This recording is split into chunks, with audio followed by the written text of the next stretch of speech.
go to pull out, right? Now I can just pull out because my technique's really good, right? But hold this, be a strong boy, okay? When I go like this, I like it.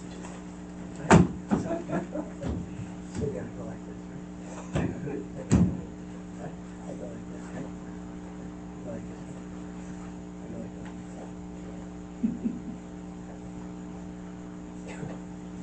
Why can't you hold on? I'm getting distracted. His brain can't help it. When I touch his face nice like this, his brain has to ask the question, what's that? While his brain is asking, what's that? He can't concentrate on holding on my wrist. So the thing is there's many ways to cause a distraction, right? I can do it with pain. And I can do some silly thing like that that makes the person feel like a moron, right? Why can't I hold on to the guy's wrist? Why can't I hold his lapel? Right? So combat is more than just speed, power, this, right? You want to learn how to use this, and you want to learn how to manipulate this in your opponent, you know? Because if you can do that, fighting becomes a lot easier. You know, I tell people all the time, people will ask me, well, how did you stand when you squared off with a criminal? Okay? And I can tell you now, I didn't stand like this. I didn't stand like this, right? Okay? How did I stand when I fought a criminal? I stood like this. I didn't pick my hands up. So why didn't I pick my hands up? No, it's not. You want him to come in? Yeah, I just threw a lure in the water. So what's the number one target in all self-defense situations worldwide? The head. The head. What's the number one attack worldwide? Punch in the face, right? A punch in the face. Okay. So, I know that. So, how I really stand, if the guy criminal went like this, is I go like this. That's literally what I do. They can't help themselves. They can't help themselves. It's like, you know, it's like imagine there's $1 million bill, like right there. And you're like, man, I can't jump and get that. Oh, but you're gonna try. Right? And when I do this and I do this, and they're like, oh my God, I'm gonna knock this guy's head off, right? Well, what's the problem? I know he's gonna try to punch me in the face, so it makes it easy. I just wait. And then when he moves, I move. And then he asks later on what happens, right? So again, though, now I say that, right? But if you aren't experienced enough, you're gonna be a little concerned about sticking your head out there for the guy, right? But again, you know, like I say, as you get more experience in real fighting, you come to say, oh, I can do this easy. And it makes it easier for me. Like he never, right?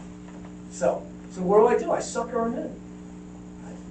You know, and I definitely don't look like this. I don't go, right? Because even that looks more, makes me look more dangerous. But I go like this.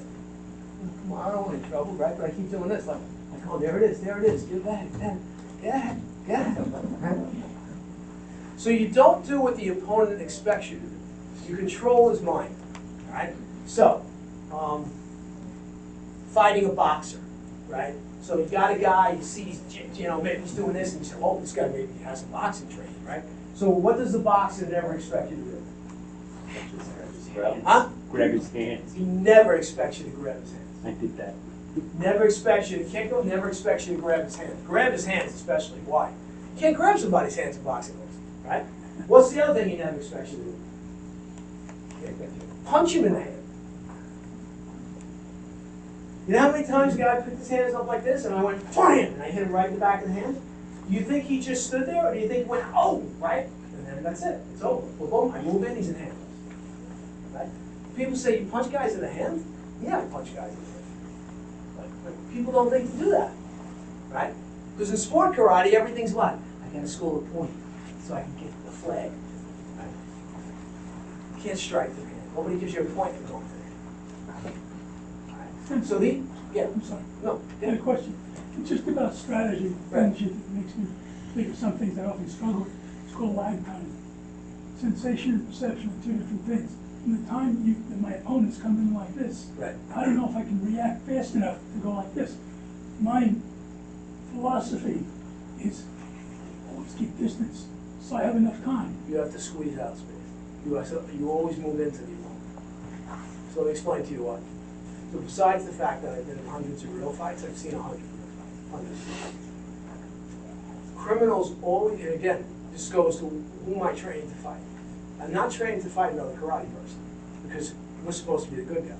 Right? I'm training to fight the predator. The predator has his own toolbox, his own techniques, right?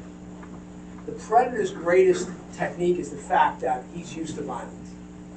So he's used to it. He's punched people, he's stabbed people, he's attacked people. It becomes normal to him. The person in modern times, it does not have that experience. Now, 100 years ago, 100% we would have been more ready to deal with predators. But now times have changed. Everyone's gotten soft, right? And so the problem is we don't understand strategy. So I tell people when I do a karate seminar is, go home, the next time in your class, I want you to do all your kata. And I want you to add up the amount of times you step forward, and I want you to add up the amount of times you step back. And the answer is going to be about 97 to 3% you're stepping forward, right? I tell people all the time, these guys that made these forms, they were not morons. These guys were sharp guys that were putting a lot of things in these forms. Chen-style Tai Chi Chuan, there is no retreat. And that no retreat doesn't just mean I don't back off. That no retreat means there's no wind up. We don't wind up to punch. Everything is, we close space. So let me tell you what happens with the criminal. So the criminal's here, right? And the criminal's like this, and he's ready to punch, right? And Woody's there, right? And as I go to punch, Woody comes right in. The criminal does this.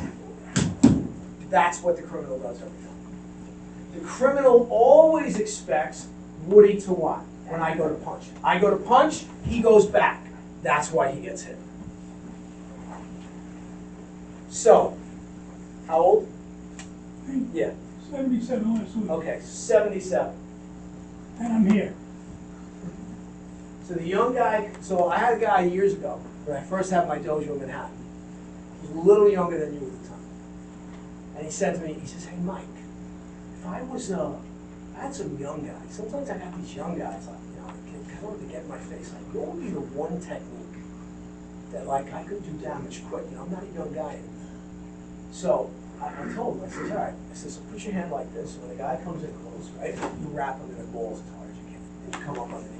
And you try to hit him so hard in the testicles that it bounce off the top of the inside of his skull, right? And then from there, you continue. Because if you think you're not getting a reaction, plus he never sees it. I'm like, I don't want to trouble. Like, you put your hands, I don't want to trouble. Wham! Right? Bam! Right? So what you got to do is, you got to use your age to your advantage. What young guy looks at you and thinks you're going to be able to do anything? And even me now, like these young guys, like even some of the teenagers that come to the dojo, they think, this guy. Okay, right? So the thing is what you do is use that to your advantage. As he comes in close, you let him get in close. When he gets in close, you drive your thumbs into his eyeballs. So you backing up sends the message to the predator that you're prey.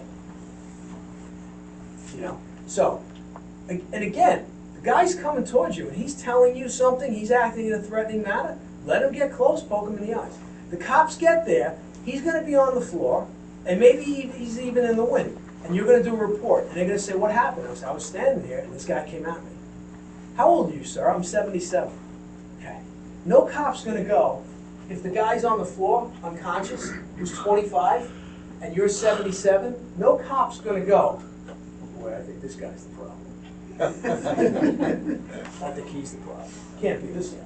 You know, the neck tattoo, the face tattoo, you know. So again, that's what you want to understand, but you cannot back up.